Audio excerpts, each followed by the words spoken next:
What do you want people to know about relationships? Relationships carry the capacity to be deeply transformative. Relationships carry the capacity to evolve us as individuals and as a collective. And so I believe paying very close attention to the quality of our relationships and the quality of the way that we relate can make a tremendous difference for ourselves, for our healing journey, for those around us, those that come into contact with us, and those that we deeply care about.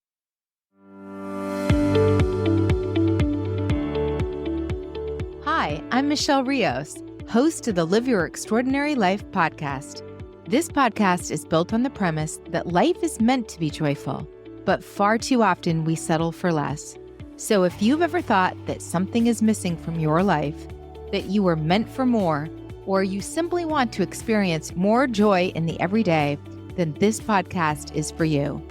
Each week, I'll bring you captivating personal stories, transformative life lessons, and juicy conversations on living life to the fullest, with the hope to inspire you to create a life you love on your terms, with authenticity, purpose, and connection. Together, we'll explore what it means to live an extraordinary life, the things that hold us back, and the steps we all can take to start living our best lives. So come along for the journey. It's never too late to get started, and the world needs your light.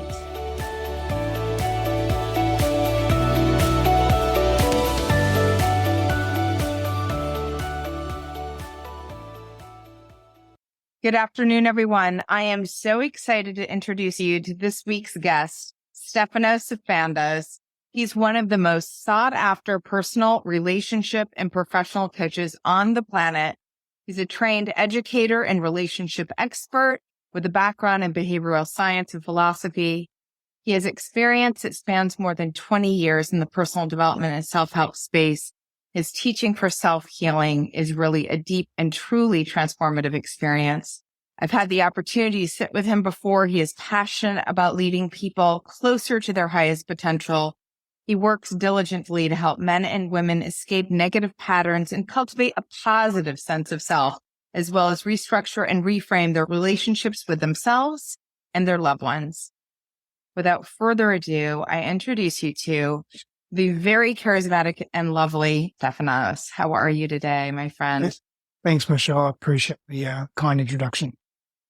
Well, let's delve right in. What does it mean to you to live your extraordinary life? Oh, it means a number of things for me. I was having a very interesting conversation with a dear friend of mine this morning. We're just having a sauna at his place. And he asked me a question. And he said, if you were president of the United States right now, what would you do? What would be the first things that you would do? And I sat with it for a moment and I thought about that. And firstly, I thought about, wow, what an important position, probably the most, if not one of the most, if not the most important position in the world, right? And I looked at it in three ways. I thought to myself, because he asked, what would you change? What would you do? I said, systems, people, self. And so who am I surrounding myself by and with? Because there's no way I know everything. What systems am I looking at? And am I changing them? If so, why, how, etc.? What's a transition succession plan for all of that? And then the third piece, which is probably the first piece really, is self, right? And so when you ask that question, to be in that position, to be in a position like that, if I'm not doing my inner work, if I'm not exploring the inner chasms of my own psychology, my interpersonal and intrapersonal relationship, so my relationship to myself, the relationships that I hold very dear, if I'm not looking at my patterns of behavior, the source of my being in the world and my doing in the world, where are those actions coming from? Where are those reactions and responses coming from? If I'm not looking at that at a regular or on a regular basis, then I'm doing a complete disservice to myself and to those around me, right? Irrespective of if I'm president of the United States or I'm just me and my community, my family, right? So living an extraordinary life for me means being really willing to look at all of my stuff. I'll give you a tangible example. Last night, my wife and I had a disagreement, and it really was an argument, right? We didn't go at each other really hard or anything like that, but it was definitely an argument. And there was hurt that came through. And what I noticed was that I could have been more compassionate. I could have been more patient. I could have been more curious. The things that I really speak to that are important. And most of the time, 90-something% of the time, I'd like to think that I do that and I am that. But there are occasions when I'm not, it can really rupture the relationship, the rupture the dynamic. Now, I'm not going to speak for her role or her part, because in a relationship, anything that is relating to itself is part of that relationship. But if I really take a hard look at myself, there are things that I could have done that could have been different. And I could have made a stand or expressed a point or been truthful or been honest or whatever it is in a different way, in a way that wasn't maybe so abrasive, wasn't so defensive or protective or whatever it was. So if I'm not looking at those experiences, I'm not living an extraordinary life, because I'm really being dictated to my past, and I'm being dictated, my life is being dictated by aspects of me that no longer really want to live. I don't want to give energy to those parts of me anymore. Not because I hate those parts of me, because it's just not who I am. I'm living from who I was, not who I am. So if I'm doing that, I'm not living an extraordinary life. For me, living an extraordinary life is being very cognizant and self-aware, and then acting on that self-awareness and doing things to feel safe in my own body, having my rituals in my daily and my weekly and my monthly practices that put me in a state where I can be more receptive to a more challenging environment, and I can meet my environment with greater equanimity. That to me is living an extraordinary life. I'm curious, how long have you been married now? 5 years today, officially. Congratulations. Happy anniversary. Thank you. We have 2 anniversaries, but today's our first one. The longest story. That's lovely. Okay. So I had a group of women over my home to celebrate my birthday over the weekend, and it was a very mixed group. I've been married now for 19 years. I can tell you the first 7 or so were bumpy at best. Yeah, and they got not as bumpy. And now I can say we've worked through a lot of things. It's not always sunshine, rainbows, that's for sure. But we also give each other a lot more freedom and space. I'm curious, because that conversation went all over the map in terms of where people were in their relationships, either seeking relationships, going through divorce, and some that are happily married. What do you think is the biggest misconception people have about the problems that are at the heart of the relationship? That they're unsolvable, that they can't be moved through, that the problem represents a fixed aspect of the other person or even of self or both, right? And so when we come into a relationship thinking it and feeling it's fixed, that it can't change, where do we go from there outside of divorce or separation or split up or break up or whatever, terms, words you want to put around it? However, when we're both willing and open enough, and we need to feel safe enough in our bodies and in our minds and in our being, but when we're open enough to address the issues that arise in relationship, then there is generally a way through it. Now, the way through it may be to separate. However, that's often not the only path, but it's often the path that we choose because we don't know how, or we are unwilling to work through the thing. In other words, we're unwilling or unable, not wanting to, and don't know how to shift the old paradigm of the way that we relate to the world. And look, sometimes we need to break up. And if you see a pattern that plays over and over and over again, and you both can't reconcile that, and maybe one of you is trying, which is something I see commonly in couples, but the other's not, and that continues for a lengthened period of time, that's an arbitrary number, by the way. There's no fixed objective. 2 years. And if at 2 years this isn't resolved, then you have to break up. It's different for everyone, of course. You come into life with your own soul curriculum, your own set of patterns, your own lessons and teachings and wisdom that you need to learn and move through. So it's different for everyone. There's no hard and fast way around that. But if you're both willing to do your work, and you're both willing to soften, and you're both willing to meet each other in different places and bend, but not break who you are, not sacrifice who you are, but rather, and not be complacent to yourself or to the other, but rather just be open to a new perspective more often than not. And also, by the way, receive external support, because we can't see the forest through the trees in our own lives. Something can often shift. And like you said, the first 7 years were rough for you. And you're not the first person to say that, right? Many, many couples that have been together 10, 15 plus years will say, then the first 5 to 10 years were really challenging, or these were our challenges. And as we moved through them, now, it got better. Now who's to say that they were trauma bonded and they probably, quote unquote, should have broken up? Should have is a very interesting term, but we'll park that for a moment. And it was their trauma bond. We all come with trauma bonds, but the severity or the intensity of their trauma bond was what kept them together. But now they're in a genuinely healthier place. Well, who are we to say that's wrong or right? Or was it because they genuinely, stayed there, were aware of the stuff, but chose consciously to be with that from a healthier place because they saw something or felt something that was ahead of them they couldn't quite grasp now, but they knew that they stayed together not long enough and worked on it long enough that there'd be value for them as individuals, but also value for the relationship. Just thought I'd throw that in there as a bit of a curveball.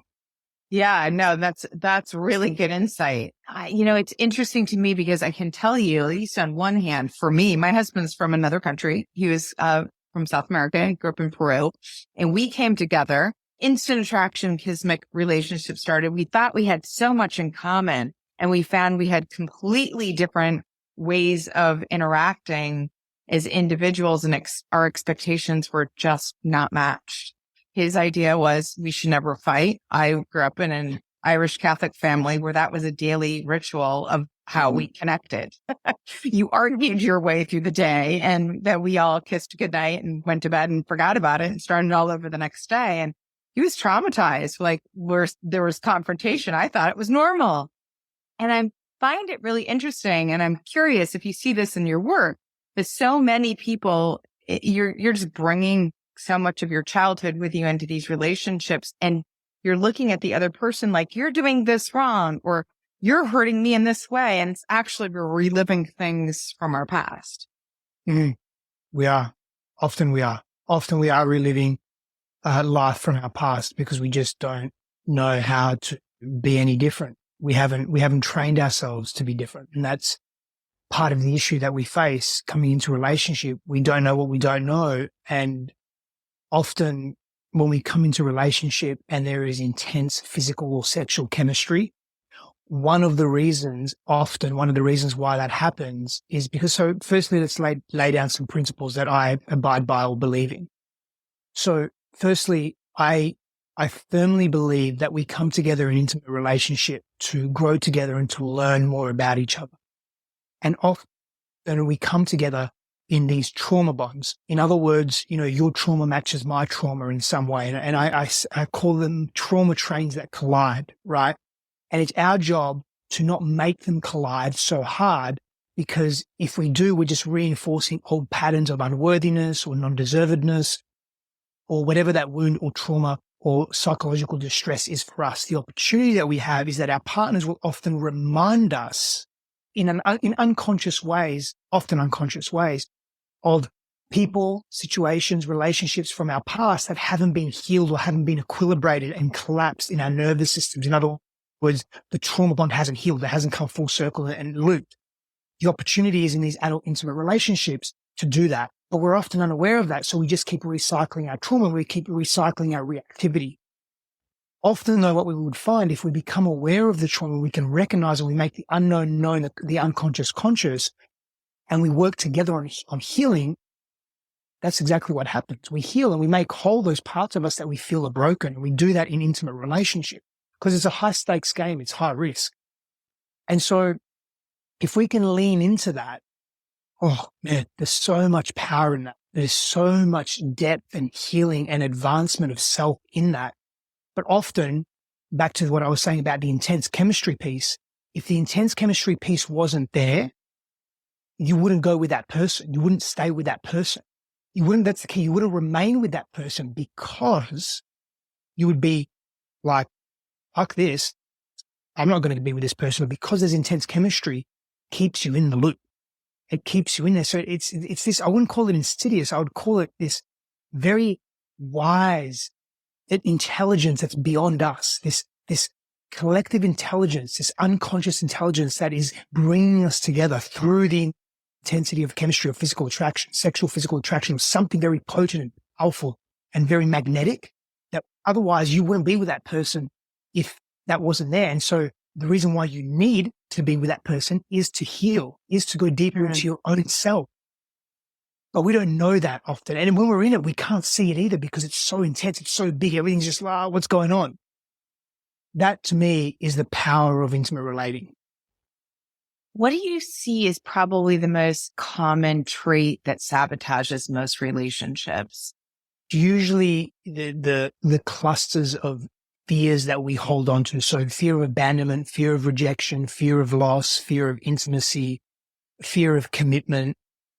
It's usually a cluster of fears that is unchecked and unresolved within us. And they're pretty specific fears, of course, that are usually created from, or they're born from the physical environment that we grew up in and how we interpreted that environment, the experiences that we had. Was intimacy safe? Was it unsafe?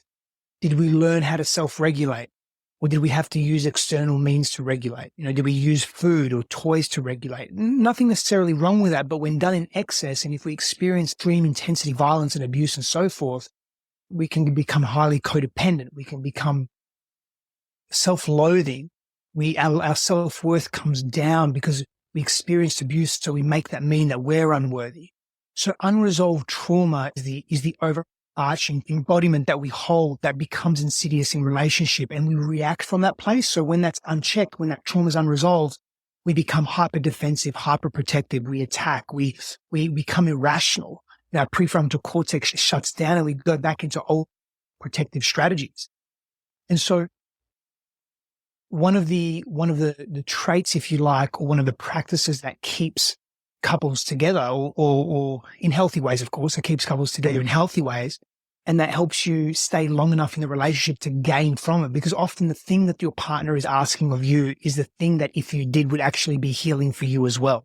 So for example, in my relationship, when Christine asks me to be more patient and not so abrasive, and maybe she interprets sometimes the way I react to her or speak to her as being mean. My intention is to not be mean. I can just be harsh in my language because it's how I grew up. Now, that's not an excuse. But when she's asking me to communicate with her in different ways, I'm just being honest. I'm using a tangible example from my life, and I can use tangible examples from my clients as well. But when she asks me that would benefit me.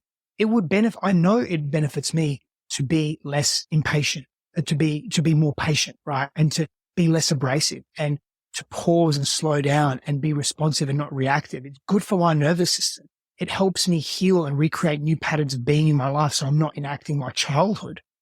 That's healthy for me. So when we work with our own traumas and we take responsibility for that, that's deeply healing in a relationship, and the form of embodiment in relating, it's really healthy. When you see couples that have really sort of stood the test of time, they've gone through it, they've healed. I don't know if anyone's ever 100% healed, but they've come to a place where there's resolution and things are working. What are some of the things you see beyond maybe the fact that they are communicating in healthy ways, right? They have more patience with one another. I'm very curious because I see a lot of relationships that maybe on the surface look good, they're healthy, but maybe don't have all of the stuff that people really need. Like maybe there's not as much intimacy, or maybe there's just too much activity, but not enough listening and just spending time together because we're so overscheduled in this world we live in. What do you see is really what holds people together in the healthiest ways? What are the things we need? Are there if you don't have these three things, it really isn't a full embodiment of a full healthy relationship. Three things that any relationship needs to function healthily, I would say, is acceptance, compassion, and space.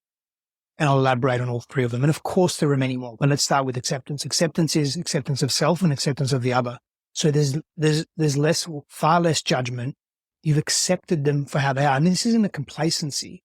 Okay. This isn't I don't want this in my life anymore, but I'll just accept it. This goes against my non-negotiables and values, but I'll just accept it. Not at all. You're genuinely just accepting the person that you're with, and you're choosing to stay with them.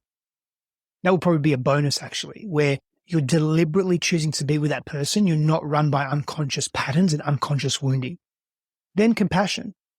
You practice compassion, patience, the way that you communicate, seeing yourself in the other person's shoes. So empathy falls under that, understanding falls under that. Seeing the little boy or girl in your partner, when they become reactive because they're going to have a human moment, where is that reactivity coming from? And then space. This is such a successful practice that all couples have. They have a balance, and it's different for every couple, but they have a balanced amount of space apart from each other and time together. Deliberate, intimate time together and deliberate, intimate time apart with self and their own friends and their own hobbies and their own interests. And there's a nice balance there. And the key, the thread that threads all of this is being deliberate with the acceptance, being deliberate with the compassion, being deliberate with the space. And of course, being deliberate with our own inner work. Because to have all of this, you have to do your inner work. You have to be aware and cognizant of who you are and how you wish to be in the world. Yeah. I will say, being married now a long time, we finally got there right around year 17. So for anybody else who hasn't quite gotten to year 17, there's still hope. It'll come. And it's a deep relaxation into it of like, I can go over here and you can go over there and we can do our own thing. We're going to come back together and it's going to be good. It's going to be good because we went off and did these things apart and we've cultivated our relationships and activities separately, not just in co-parenting and being in a marital relationship and all the responsibilities that come with it. You know, I know you got me thinking about something. Another powerful practice that healthy couples have in their lives is trust. And what that looks like is very much what you just described now. Trust to be apart. More importantly, trust to repair and reconcile in whatever way that looks like if there is a rupture in the relationship. If someone cheats in the relationship or is dishonest in the relationship in a way that goes beyond your agreements in the relationship. Cheating is just an example. Every relationship will have cheating, even if you're in a non-monogamous relationship, because every relationship has quote unquote rules and guidelines and is bound in a container. So when someone breaks that container, breaks the boundary of that container, they are quote unquote cheating or being dishonest. Doesn't matter what it looks like. You name the details. It's irrelevant. Every relationship has that at some level. And so trust that we can at least attempt to repair, that we're willing to repair. We may not be able to, but we're willing to repair. That trust is everything. And that trust actually lays a foundation for how we communicate to each other and how we respond instead of react. So we don't come from old versions of ourselves and hyper-protective, hyper-defensive patterns, but rather we come from empowered versions of ourselves, wanting to reconcile the relationship. And I'm assuming we have very healthy self-worth. And I think that that's such an important piece because I can tell you an earlier version of me, a younger version of me, a less mature version of me was not at the same place that I am today. You know, I'm in a much healthier place myself, as is my husband. And I think that's what makes a lot of it work, right? We're individually a lot healthier. But yes, tell me, when you see, and I know this has probably come up for you a lot with the work that you do with women, really successful, very attractive, highly educated women who are like, I just can't find a relationship that works. I want love in my life. I want a relationship in my life, but it just doesn't seem to be happening for me, or I find someone, but they don't stay. What do you usually find is really at the heart of the matter? So when I'm working with successful women, and I've noticed this particular trade with so many women that I'm working with that are very successful externally in the world, however, feel a void. They feel a deep void in their intimate romantic partnerships, and they can't quite seem to address that or really be with that. It's not because they're broken. It's not because something's wrong with them. One of the reasons why they've gone into this masculine energetic of doing and becoming and validating self through external success, which by the way isn't right or wrong. And it's not that women cannot be in this masculine energetic in any capacity, because masculine and feminine energetics are ways that we are dual in the world. It's ways that we be and do in the world, that we go and flow in the world, that we're active and passive in the world. And every human carries those traits. And you can call them some of the traits that I just mentioned there. You can look at it through that duality as well, right? But often the reason why that woman has become so successful is because she's compensating. Same as men, by the way. Men will do the same thing. We have to be so successful because we're compensating for something that doesn't feel full within us or doesn't feel fully healed. So the way that we're seeking validation, the way that we're justifying our existence, even our presence in the world, our value, is through all these amazing things that we're doing. So at the core of it is we have this wound that we're not enough. And so it's going to be very difficult to attract a relationship that really is meaningful and depth. And so it becomes so important that that woman looks at the source of, or that individual looks at the source of, where is my need to be successful coming from? And where am I a block to deep intimacy? Because often two will go hand in hand, right? Because often it was, I didn't receive the intimacy that I needed. I couldn't trust intimacy. It was unsafe for me. That means that I now need to source that from another place. I need to be important elsewhere. And anything that resembles the most intimate relationships I grew up with, i.e. my parents, i.e. romantic partnership, which emulates that, Right. I can't be near that. So we have to get to the core of it. Oh, that's interesting. So the thing that you want the most is the thing you're likely repelling unconsciously because you're afraid of getting hurt in the first place. Tell me a little bit about your own practices, because I've heard about your journey. And one of the things that came up is that you went on your own, I would say, odyssey of some sort of really getting to know yourself better before getting back into the relationships zone and where you are now, and having, the partnership that you've been able to cultivate with your wife. But you were alone for a while. You took some time off from this whole scene of intimate relationships and looked really closely at yourself and did some inner work. Tell us a little bit about what prompted that. Because usually that comes when someone's deeply fed up with life and there's a willingness to say, okay, I got to do something different and I've got to change the scene. But I think what happens for a lot of people, and I think this is why I'd love you to share that, is rather than taking the time to go on that personal journey, even if it means being alone for an extended period, they hop into another relationship thinking it was the last person, just wasn't the right fit. I'll find something new. And they just continue this pattern. You don't want to be alone, but it never is working. Tell us a little bit about what was going on for you, because I think you really kind of just stopped the whole dating scene, got out of it, and you went on several years of being on your own.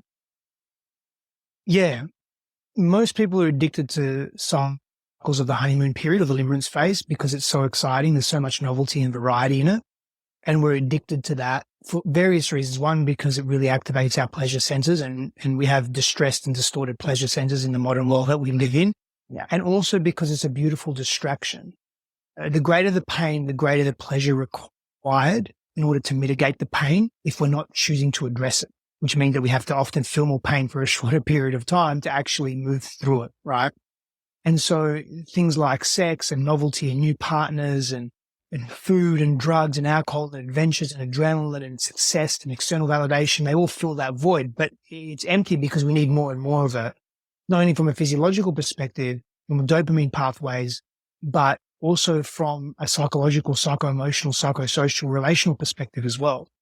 So we become addicted to these cycles. And if we don't change them and we don't create distance and space from these cycles and these addictions and compulsions, we can't see the forest through the trees and we can't make change. And it will be disruptive. So there has to be a willingness to actually experience challenge and difficulty and pain in order to move through it so that we don't keep repeating it. Tell me a little bit about some of the first things that you're looking at to help cultivate greater intimacy and trust when you're bringing couples together in workshop or in retreat. Honesty, starting from a place of honesty, whether it looks like verbal honesty, whether that looks like emotional honesty, whether that looks like somatic honesty. In other words, you're helping couples really break down walls of habit and just doing things for the sake of doing it because they think that's what the marriage needs, and teaching couples to look at the signs, the somatic cues that their partner's bodies is showing them. Are they really a yes? They're saying yes verbally, but is their body a yes? And going through an more extensive process like that, and just being honest. And being honest, it comes in many different forms. And for different couples, it can present differently.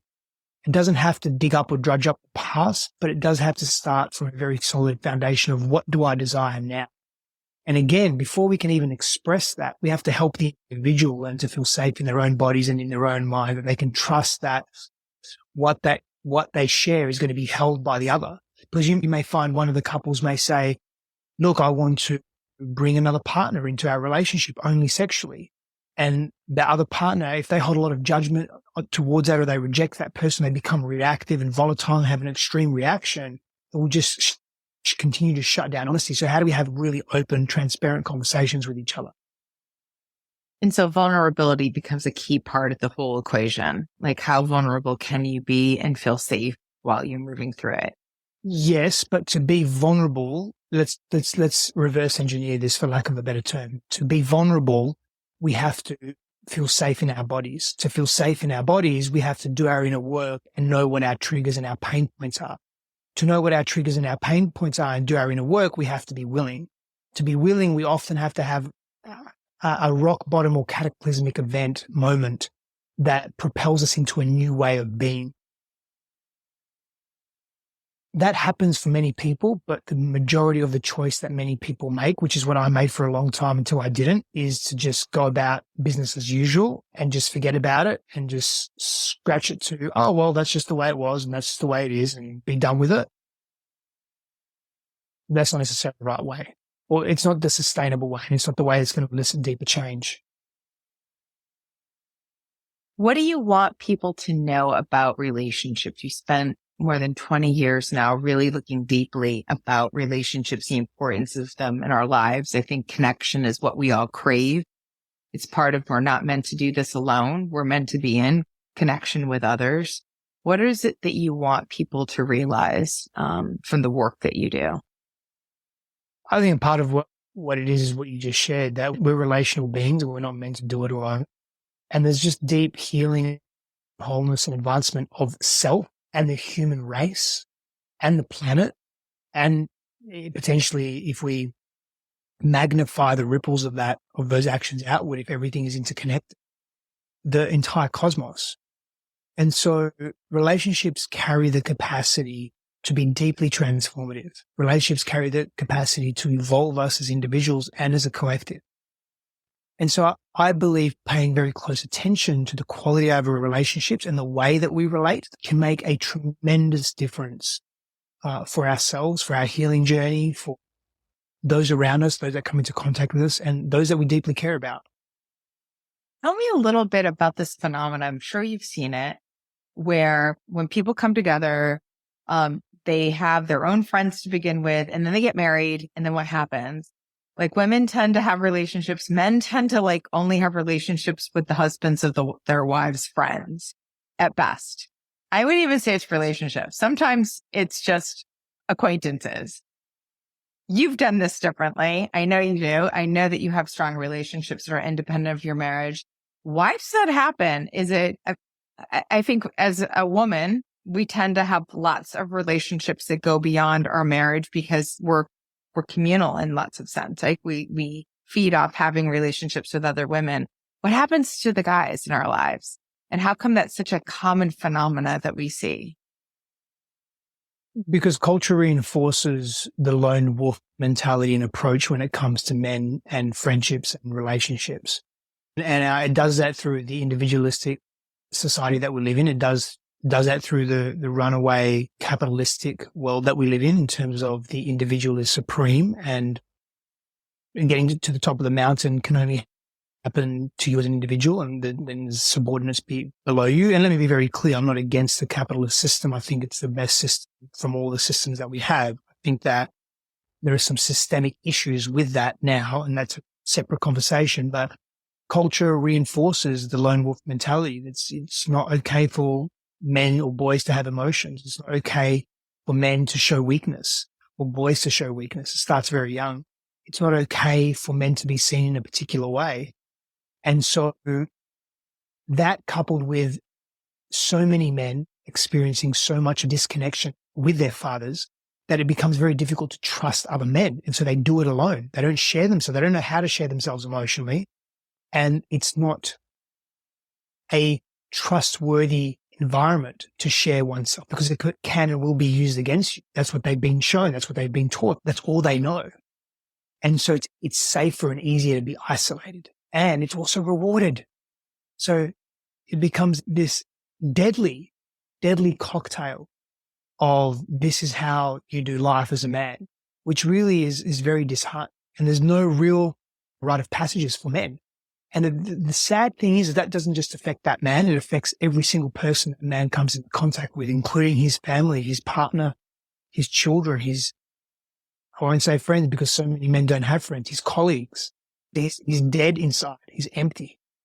And it's so interesting because you see kids, boys have mates, where they're on teams, they're involved in different activities and they have colleagues. But as soon as we kind of get through that college phase and you start to couple off, men have a handful of friends at best. And by the time marriage rolls around, none, or it's rare. And what do we do to start to turn that around? When I meet couples where the man has very limited contact with other humans outside of his work domain, where he doesn't have close friendships and he doesn't have men that he can really trust, there's a couple of things that happen for me. I want to go deeper with that man on that. What's the source of that mistrust or that challenge to connect to other men, or that inability or unwillingness? Where has he been so hurt or so indoctrinated by culture or so hurt by other men? Or what are his beliefs around who men are to him in his life and what that actually means? So I want to go into that depth. I want to unpack and explore that and help him feel safe enough. So I want to also be a safe space for him and an example of what a safe man can be like. In other words, non-judgmental, compassionate, curious. Those three applications are very important. Secondly, I want to help his wife encourage him, not force him, not tell him what to do, not direct him, just be compassionate, be curious, be empathetic, be understanding, and just be present, be a safe space for him, right? And give him her blessing to explore new relationships. I would also encourage that man to go and be part of groups, a men's group, forge a men's group, form a men's group, or be part of a men's group, join a men's group, and begin to practice being witnessed in front of other men. There's deep healing in just that, just a place that you go to once a month or once a week where you can just share some of the shit that's going on in your life. It can start off really superficial and surface level, but having that place and that space and getting a real-time example of men that can be trustworthy is priceless. And benefits everyone involved. Correct. Well beyond the individual. Yes, absolutely. That's wonderful. Plans for your anniversary? Not this one. So I said there's two. So this one's when we got legally married. Nevertheless, still a beautiful moment.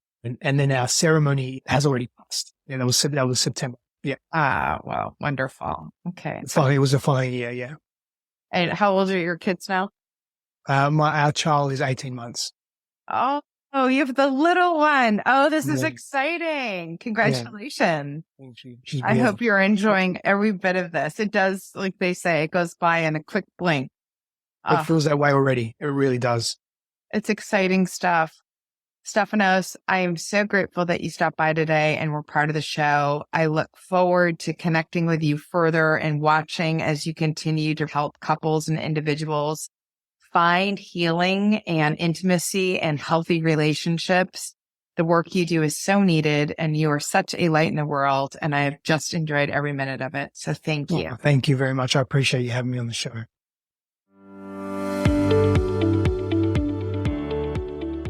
Thank you for listening to today's episode. If you enjoyed this podcast episode, please take a moment to rate and review. If you have recommendations for future topics, please reach out to me at michelleriosofficial.com. Lastly, please consider supporting this podcast by sharing it. Together, we can reach, inspire, and positively impact more people. Thank you.